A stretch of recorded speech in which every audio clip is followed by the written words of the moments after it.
आखिरकार अमल के वालिद के कातलों को सजा मिलना शुरू हो जाती है। दिलशाद बेगम गुस्से में आकर जो है अमल के ऊपर गोली चलाती है, लेकिन ये गोली जाकर ज़हीन को लगती है। क्या ज़हीन की इस जगह पर मौत हो जाएगी? अगर ज़हीन की मौत होती है तो उसके बाद दिलशाद को कौन सी सजा मिलेगी? ये सब कुछ आज के शो में बताएंगे। जो नए लोग हैं मेरे चैनल पे, जल्दी से चैनल को सब्सक्राइब कर दें। अमल की कोशिश करने के बावजूद आखिरकार अमल को सिला मिलना शुरू हो जाता है और काफ़ी देर के बाद अदालत में यह फैसला सुनाया जाता है। दिलशाद की सारी फैमिली मौजूद होती है, अमल की भी फैमिली मौजूद होती है और दिलशाद वालों की इस बात पर बड़ी उम्मीद होती है कि भाई हम हर सूरत में ये केस जीत जाएंगे, क्योंकि उन्होंने काफ़ी सारा पैसा फेंका हुआ होता है। लेकिन अमल को जो गवाह मिलते हैं वो अदालत में जाकर जो गवाही देते हैं उन्हीं पे जज जो है वो फैसला सुनाते हैं। जज जिस वक्त फैसला सुनाना शुरू करता है और कहते हैं कि भाई अकबर शहवार की तरफ से दिलशाद बेगम और ज़हीन अकबर के ऊपर ये जिम्मेदारी ऐड की जाती है कि हर जाने की जो रकम है वो अशफाक अकबर के विरसा के हवाले की जाए। ये चीज़ें दिलशाद वालों से बर्दाश्त नहीं होती, क्योंकि काफ़ी सारी रकम होती है और अगर ये रकम जाती है तो उसके बाद दिलशाद हाउस हमेशा के लिए बर्बाद हो जाएगा। और अकबर शहवार के ऊपर और महाजवीन के ऊपर जज जो है वो 7 साल की कैद भी सुना देता है। तो यहाँ से अमल वाले काफ़ी खुश होते हैं और उनको एक उम्मीद मिल जाती है कि भाई आज जो हमारा जो है वालिद बेकसूर साबित हुआ है। यहाँ से खुशी के साथ चले जाते हैं। दिलशाद वाले भी वहाँ से जाते हैं और जाकर आपस में मीटिंग करना शुरू कर देते हैं कि भाई हम किसी भी सूरत में जो है ये रकम नहीं देंगे और अमल को हर सूरत में जाकर कत्ल कर देंगे।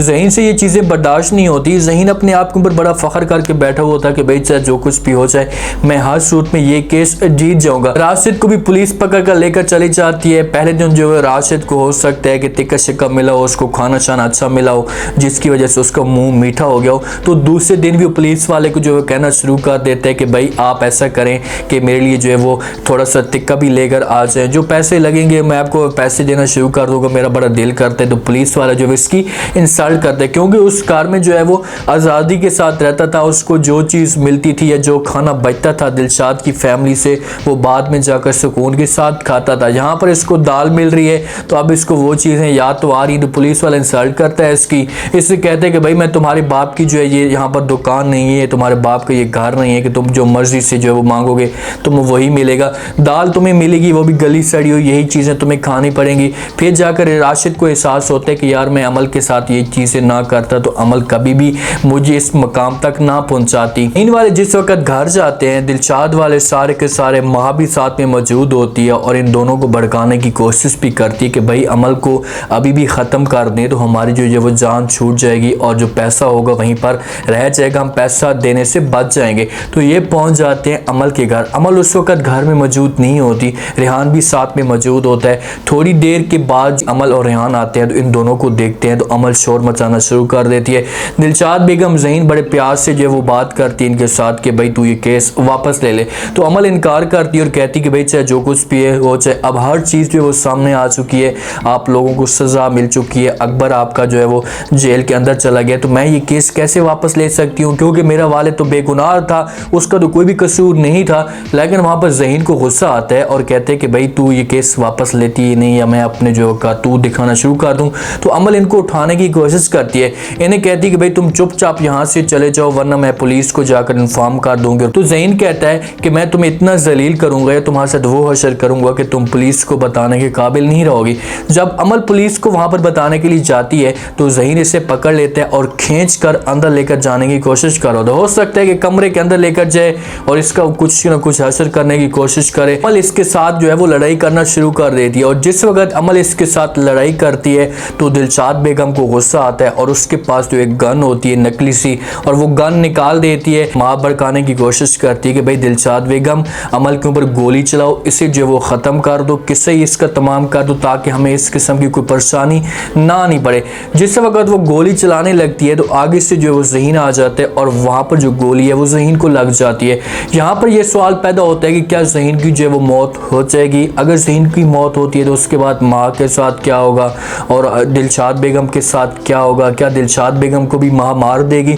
तो ये बहुत सारे जो है सवाल पैदा होते हैं। ज़हीन को गोली लग जाएगी, ज़हीन को जो है वो हॉस्पिटल में लेकर जाएंगे। दिलशाद वाली हो सकता है कि वो ज़हीन के साथ चली जाए, माँ तो वहाँ से अपना बिस्सा बोरी गोल करती है, पोर्ट की तरफ भागने की कोशिश करती है। यही वफात थी ज़हीन की, जो ज़हीन इसके साथ बड़े दावे करता था कि भाई मेरे साथ मोहब्बत करती है, मेरे अलावा किसी और के बारे में सोच भी नहीं सकती।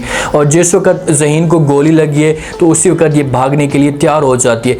ये एयरपोर्ट तक पहुंचती है तो वहाँ पर कोई रास्ते में जो है पुलिस रोक लेती है, क्योंकि पुलिस को इन्फॉर्म हो जाता है कि भाई ज़हीन को गोली लगी है। तो ज़हीन के साथ इसकी बेगम, वहाँ पर माँ भी मौजूद थी और माँ इसकी दिलशाद बेगम भी मौजूद थी।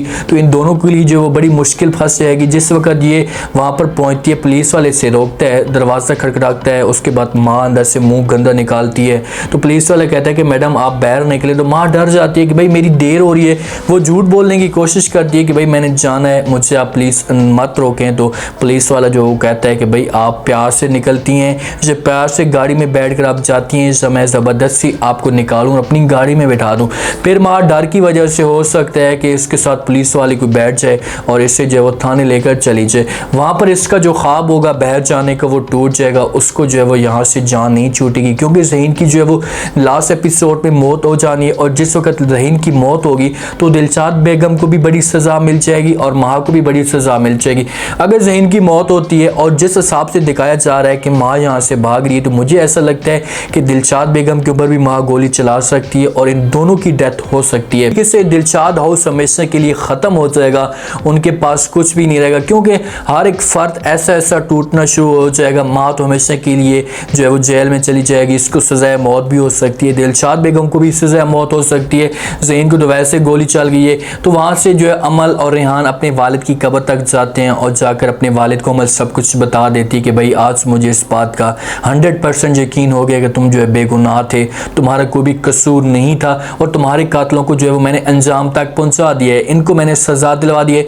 खुशी के साथ ये घर वापस आएंगे और सोनिया वाले इन दोनों को जो है वो सेलिब्रेट करेंगे, इनको जो है वो अच्छे तरीके से जो है इसको दावत देंगे, इनको प्यार देंगे और हमेशा के लिए जो अमल को समझाने की सोनिया कोशिश करेगी कि भाई चाहे जो कुछ भी हो जाए, आपने जो वो रेहान के साथ शादी करनी है, रेहान को अकेला नहीं छोड़ना, इसका साथ देना है। क्योंकि रेहान अगर ना होता तो हो सकता है कि अमल कभी भी ये केस ना जीत पाती, अमल को कभी भी जो है वो अपने बाप के कातलों तक ना पहुंचना पड़ता या उनको ना पता चलता। इसी तरीके से रेहान ने इसका साथ दिया मुश्किल वक्त में, तो अमल का हक बनता है कि वो लास्ट एपिसोड में थोड़े बहुत जो है वो रेहान को मज़े करने दे। हो जाएगी शादी और ये खुशी के साथ रहना शुरू कर देंगे। फिर इनके बच्चे होंगे बड़े। आनी को भी अपनी गलती का एहसास हो चुका था कि मैंने जो वो बासिल के साथ गलत किया, इसके साथ ऐसा नहीं करना चाहिए था। इसी वजह से वो बासिल से, सोनिया से और कासिम से माफ़ी मांगती है और ये लोग कहानियों को माफ़ भी कर देते हैं। सोनिया से भी कासिम आकर माफ़ी मांगते हैं कि भाई मैंने आपके साथ जो कुछ भी किया ऐसा नहीं करना चाहिए था, मुझे अब गलती का एहसास हो चुका है। तो सोनिया तो इतनी अच्छे दिल की मालिक है कि वो कासिम को भी माफ़ कर देगी और ये भी हो सकता है कि अमल को भी उस घर में जगह दें। लेकिन जिस हिसाब से रेहान ने अमल को अच्छा सा घर खरीद कर दिया है, तो अमल और रेहान वहीं पर रहेंगे और इस ड्रामे का जो एंड होगा वो हैप्पी एंड होगा। क्योंकि सारी ऑडियंस जो यही चीज़ चाहती थी कि इस ड्रामे का जो एंड हो वो अच्छी तरीके से हो, अमल और रेहान की आपस में जो वो शादी हो, ताकि ये खुशी के साथ रहें और ज़हीन वालों को जो वो कड़ी से कड़ी सज़ा मिले। उम्मीद है आज का ये रिव्यू, आज का ये टीज़र आप लोगों को पसंद आया होगा। आपने कमेंट सेक्शन में अपनी कीमती लाजमी देने वाले आपको क्या लगता है कि क्या जिस हिसाब से दिलशाद बेगम ने ज़हीन के ऊपर गोली चलाई है तो क्या ज़हीन की डेथ हो जाएगी, और अगर ज़हीन की डेथ होती है तो क्या दिलशाद बेगम को सज़ाए मौत हो जाएगी, और फिर ये केस अमल कैसे साबित करेगी। क्योंकि अमल ने इस बात पे जो है वो फिर केस लड़ना तो है कि भाई ये गोली जो है वो दिलशाद बेगम ने चलाई है, क्योंकि दिलशाद वाले हो सकते हैं कि ये झूठ बोलें, ये अमल ने गोली चलाई है। जिस हिसाब से माँ भाग रही है तो मुझे ऐसा लग रहा है कि ज़हीन की मौत हो जाएगी और दिलशाद बेगम के लिए भी सवाली निशान वहाँ पर बन सकता है। ये सब आपने बताना और चैनल को लाजमी सब्सक्राइब कर दें। अपना खास ख्याल करें, दुआ में याद रखें। मुझे दी इजाज़त, अल्लाह हाफ़िज़।